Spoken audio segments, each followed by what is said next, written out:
entering into the next session in chapter of directing, and it is talking about another element or another aspect of directing, or another major element. It's better to call it elements. So if you are looking at elements of directing, we can see that there is motivation, there is communication, there is supervision, and we are going on to the fourth one, and that is element of leadership. Now, what is leadership? That is what we are going to discuss in this session. What is leadership? Leadership is nothing. We have seen a lot of leaders, Gandhiji or Nelson Mandela, or all the political leaders as we are seeing now. So, what they have done, or why they are called leaders, why they are being remembered as leaders, that itself speaks what leadership is. Because leadership is that aspect which is about influencing others. And why these persons are influencing others? They are influencing others in such a way that those persons, along with them, their followers, are voluntarily coming forward to do something. That's what we have seen. When Gandhiji went for Dandi March, or Gandhiji went for non-cooperation movement, or anything else of that kind, Gandhiji didn't call anyone and ask them to join. By the example set by him, by the way he did things, people were attracted to him, and they willingly joined hands with those thoughts or those actions which Gandhiji put forward.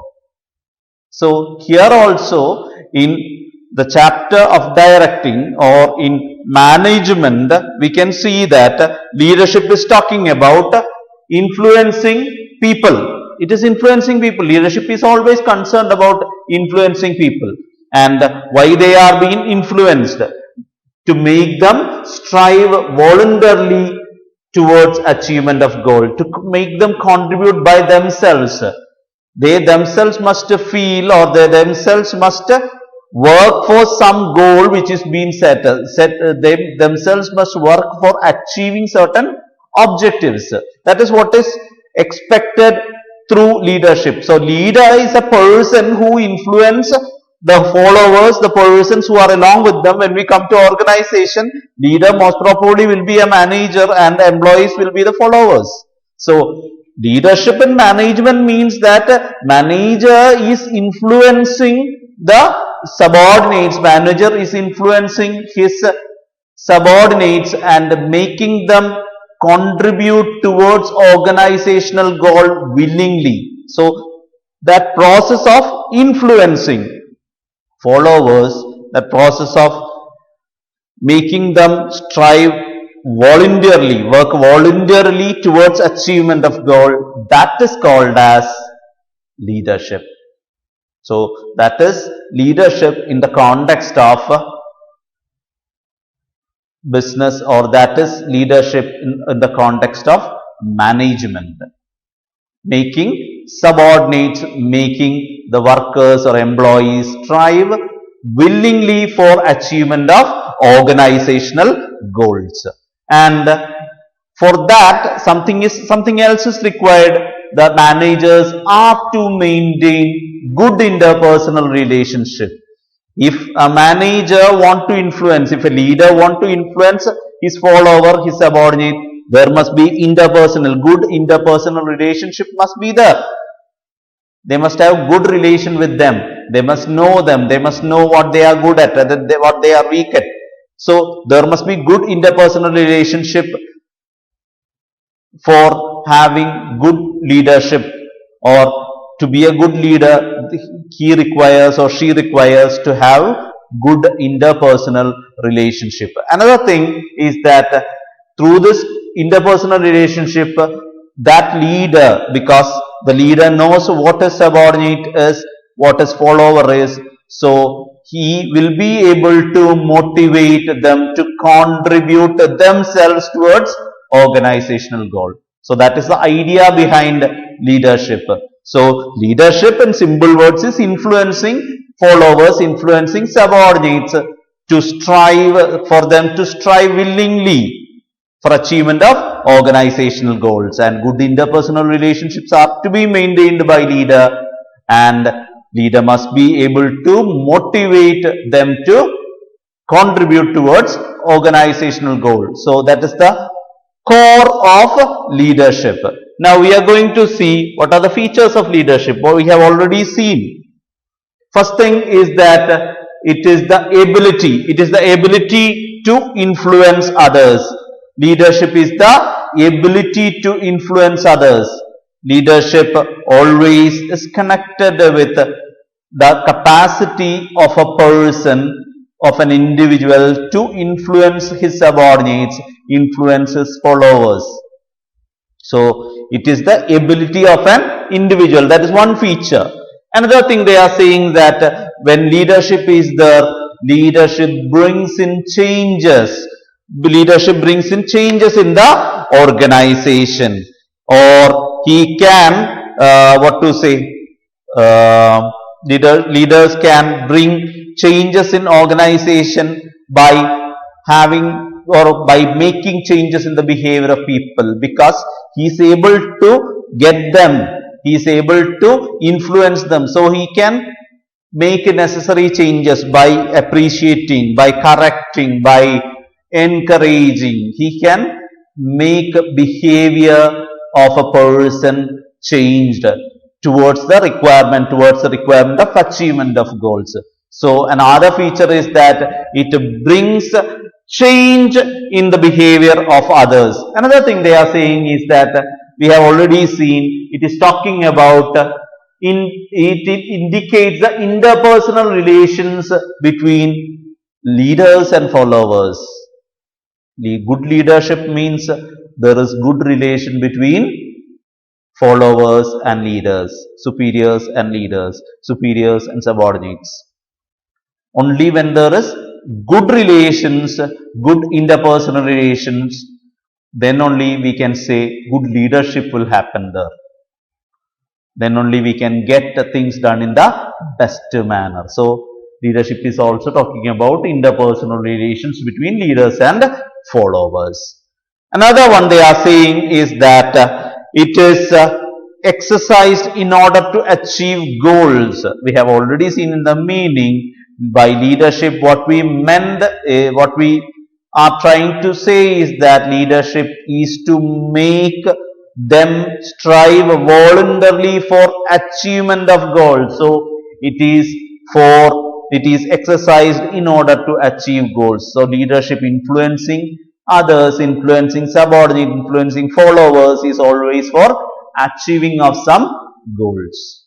And another thing, another feature is that leadership is a continuous process. Leadership is a continuous process. It goes on. It goes on. As long as organization is existing, leadership goes on. There will be influencing of people every time. Every time it need not be in the same manner. It can be different manner. But influencing of subordinate, influencing of followers is a thing which is continuously happening inside the organization. So that is also another feature of leadership. Now, who can be called as a good leader? Who can be called as a good leader? What are the qualities a person must have to be called a leader? Very simple. Most of you can call out a number of things, but some of the important things are being listed. Qualities of a good leader. Qualities of a good leader. First one is physical features. Physical features. Physical features simply means that all the physical requirements, height, weight, health, appearance, all these things are very much required. All the physical features, he must have height, he must have weight, he must have health, he must be good in appearance. She also can be that. So physical features is a quality a person must have. He must be good in his physical outlooks or physical features he must be good at. Second thing is knowledge. Knowledge regarding, or we can say knowledge is something which is adding on to the competence of a leader. He must have knowledge regarding what he is doing. If he is in an organization, he must have an idea regarding everything what is happening in the organization. Then only he can have a very influential position inside the organization. His knowledge must be, his competence regarding the work or the activities happening inside the organization is a very important requirement to be a good leader. Again, integrity. He must be a person whom the followers or the employees can trust. He must be a person whom they can believe. So, integrity, what to say, a person with whom I can share, whom I can trust is a very important thing. Integrity is a quality a person must be having. He must be a role model for others. Again, initiative. He must be able to take things with a self-motivation. He must come up with new ideas, different ideas, must not be indifferent. So he must have always something new with him. Initiative, taking first step.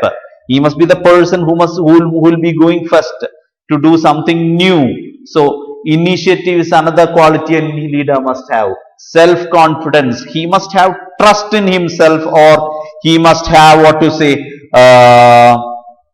Even when problems come, he must be having a very strong stand, or he must be able to withstand all the problems, face the problems and handle it properly. That's also another quality a leader must have. Communication skill. He must be able to communicate in a better manner, pleasing manner, making others understand what he is trying to communicate in the proper manner. Communication skill is a very important thing. He must be a listener, he must be a teacher, he must be a counselor. For all these things, communication is very much required. So communication skills is required. Then again, motivational skills. Motivational skills. That means he must be able to encourage people with him, encourage people who is working under him. He must be able to find out the good things what is being done. He must be able to correct things what is not in the right manner. So motivation skills a leader is to have. That's also a quality of a leader. Again, social skills. Social skills means he must be able to maintain friendliness.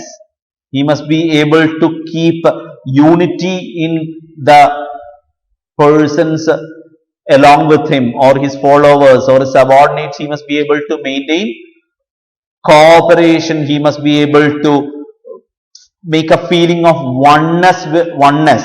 So that is social skills. He must be able to maintain friendly relations, and he must be able to mingle with everyone in the manner what it is expected to be. So social skills is also another thing. Another thing is decisiveness. He must be able to make firm decisions and must not be wavering. Once he is convinced with what is to be done, he must have a very strong decision. He must be strong in his stance. He must not change frequently. That is also a quality of a leader. So leadership in simple words is influencing people to strive willingly to achieve objectives, and it requires certain qualities, and of course it is having some features.